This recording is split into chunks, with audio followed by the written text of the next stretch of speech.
Good morning and Jai Hind everyone. So in the previous class we started the topic types of control structures, in which we have studied about sequential statements. Now in this module we'll be moving ahead in that topic, and the topic is conditional statements. In a programming language, conditional statements cause the program control to transfer to a specific location depending on the outcome of the conditional expression. Every decision involves a choice between the two alternatives, that is yes and no. Result: if a conditional statement is true, then one set of command is executed.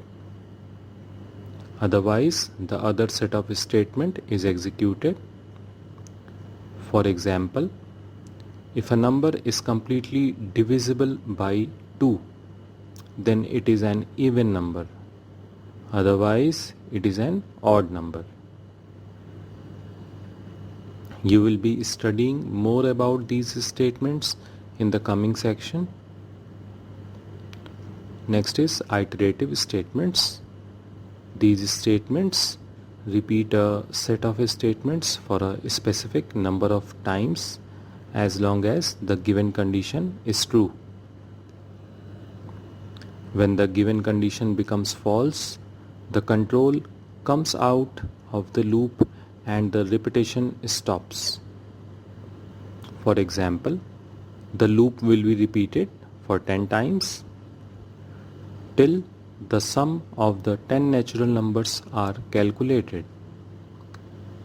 You will learn more about these statements in the next chapter.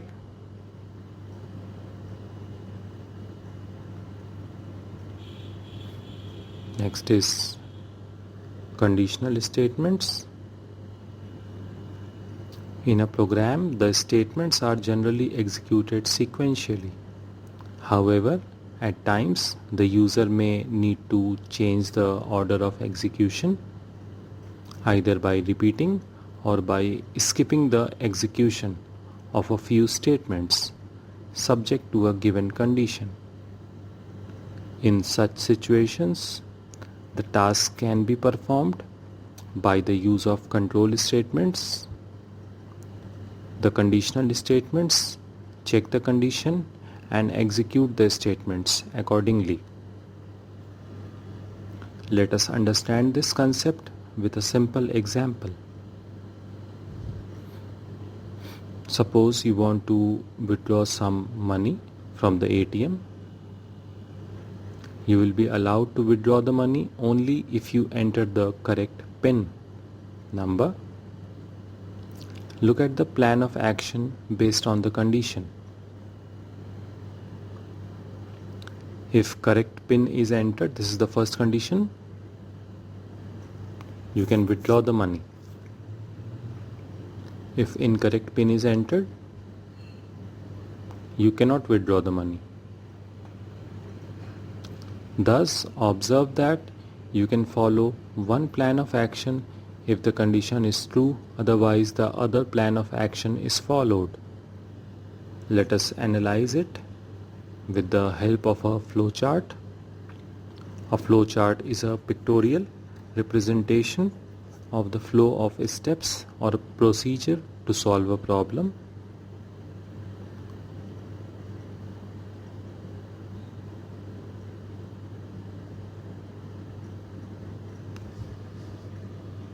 So this is an example of conditional statement.